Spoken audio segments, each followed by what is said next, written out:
తెలుగు కథలు. అందరికీ నమస్కారం. ఈరోజు మనం తెలుసుకోబోతున్న స్టోరీ అమెరికా అల్లుడు చివరి భాగం. వైశాలి, నేను చేసిన పెద్ద తప్పు వాళ్ళను ఇంట్లో పెట్టుకోవడమే. ఎప్పటి నుంచో వాళ్ళు మా ఆస్తిపై కన్నేశారని నేను గ్రహించలేకపోయాను. రాము ఆఫీసులో జాయిన్ అయినప్పటి నుండి అటు ఆఫీస్ అకౌంట్స్లోనూ తేడా వచ్చేది. ఇటు ఇంట్లో రాధిక, లక్ష్మమ్మ ఖరీదైన నగలు దొంగిలించేవారు. నాకు అనుమానం వచ్చి పని మనిషి రంగయ్యను వాళ్లపై నిఘా పెట్టాను. అప్పుడు నాకు తెలిసిన విషయం ఏమిటంటే మమ్మల్ని ఇద్దరినీ చంపివేసి ఈ ఆస్తి మొత్తం దక్కించుకోవాలని పథకం వేశారు. ఇక అప్పుడే నేను వాళ్లను పోలీసులకు పట్టించాను. ఇలా విశాల్ పని మనిషి రంగయ్యతో, రంగయ్య, మన ఇంట్లో పనిచేసే లక్ష్మమ్మ, వాళ్ళ కొడుకు రాము భార్య రాధిక ఇప్పుడు వాళ్ళు ఎక్కడుంటున్నారో ఆచూకీ తెలుసుకొని వెంటనే ఇక్కడికి తీసుకురా. అలాగే అయ్యగారు.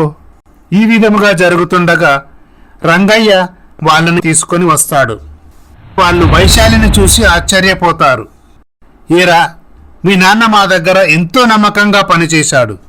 అతను ప్రమాదవశాత్తు యాక్సిడెంట్లో చనిపోవడంతో మీ బ్రతుకులు రోడ్డుపాలు అవ్వకూడదని మిమ్మల్ని చేరదీసి నీకు విద్యాబుద్ధులు నేర్పించి నా ఆఫీసులో ఉద్యోగం ఇచ్చి నువ్వు ఇష్టపడ్డ అమ్మాయితోనే నీ పెళ్లి జరిపించి నిన్ను ఇంట్లోనే ఉంచుకున్నాను.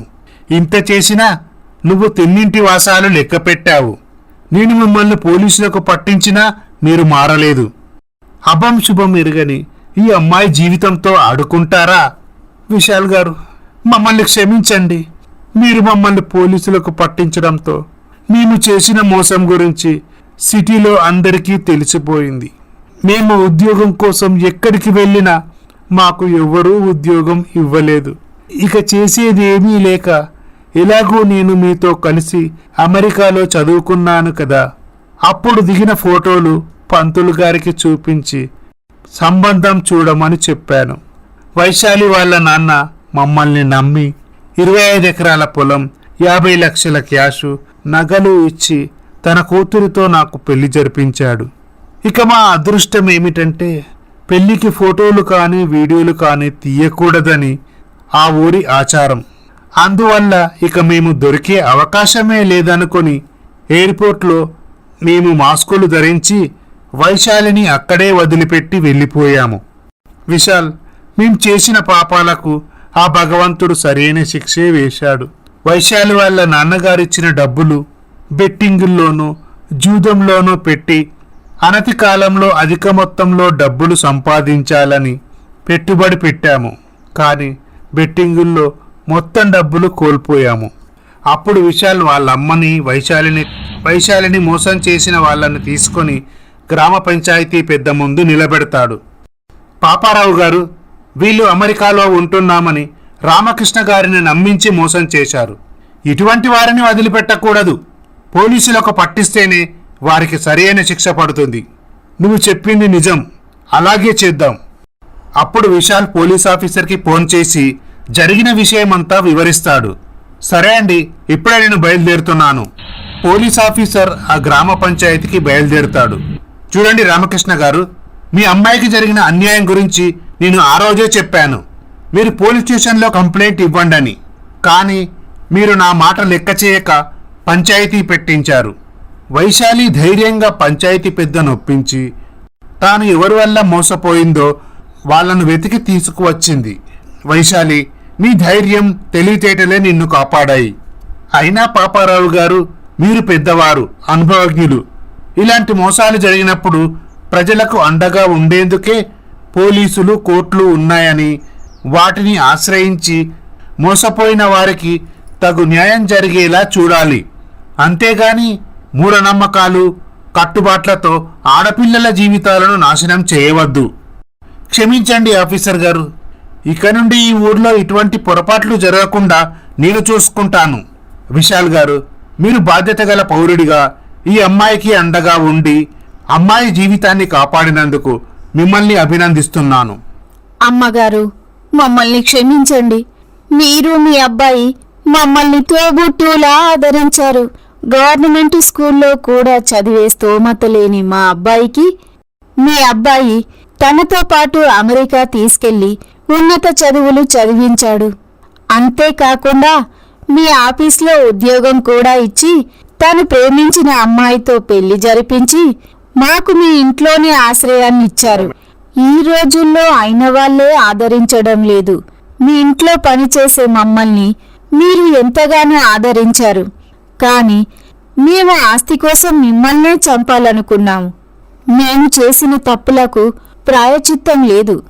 పోలీస్ ఆఫీసర్ లక్ష్మమ్మ రాము భార్య రాధికను అరెస్టు చేసి పోలీస్ స్టేషన్కి తీసుకెళ్తాడు. చూడండి రామకృష్ణ గారు, ఒకప్పుడు ఆడపిల్ల పెళ్లి చేయాలంటే అటు 7 తరాలు ఇటు 7 తరాలు చూసి సంబంధం కలుపుకునేవారు. మీ అమ్మాయి కాపురం బాగుండాలని మీరు గొప్పగా ఆలోచించి అమెరికా సంబంధం చూసి పెళ్లి చేశారు.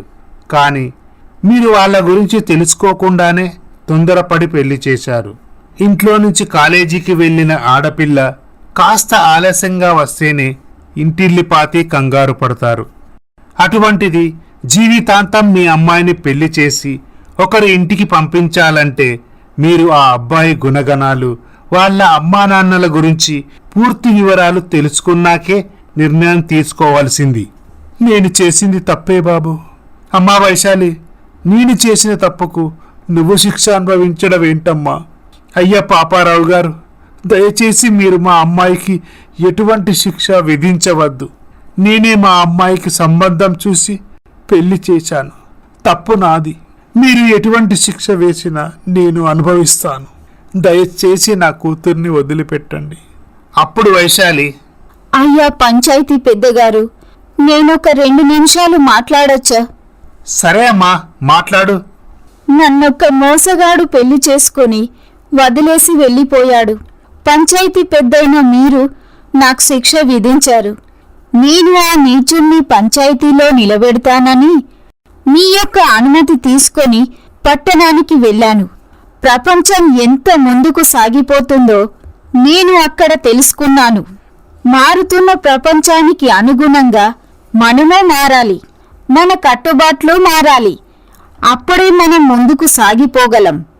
ఈ రోజుల్లో ఆడపిల్లలు మగవారితో సమానంగా పోటీపడి ఎన్నో విజయాలు సాధిస్తున్నారు. నేను ధైర్యం చేసి పట్టణానికి వెళ్ళలేకపోయుంటే నా జీవితం చీకటి గదిలోనే ముగిసేది. నాలా ధైర్యం చెయ్యని ఎందరో ఆడపిల్లల జీవితాలు చీకటి గదిలోనే ముగిసిపోయాయి. దయచేసి ఈ కట్టుబాట్లను, సాంప్రదాయాలను విడనాడి మారుతున్న ప్రపంచానికి అనుగుణంగా ఆడవారికి స్వేచ్ఛా జీవితాన్ని ప్రసాదించాలని కోరుకుంటున్నాను. వైశాలి, చిన్నదానివైనా చాలా బాగా చెప్పావు. ఇక నుండి మనం పాటిస్తున్న ఈ ఆచార సాంప్రదాయాలకు స్వస్తి పలుకుదాం. మారుతున్న కాలానికి అనుగుణంగా మనము మారుదాం. రామకృష్ణ పార్వతమ్మ విశాల్ దగ్గరికి వెళ్తాడు. చూడమ్మా, కన్న తల్లిదండ్రులం, తోబుట్టిన వాడే మా అమ్మాయికి ఎటువంటి సహాయం చేయలేకపోయాం.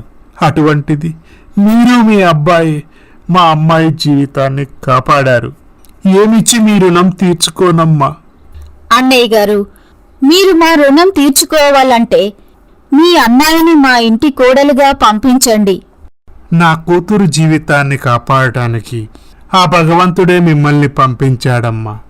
చాలమ్మా. ఒక ఆడపిల్ల తండ్రికి ఇక ఇంతకంటే ఏం కావాలమ్మా. విశాల్ వైశాలిల పెళ్లి జరుగుతుంది. ఇలా ఈ కథ సమాప్తమవుతుంది.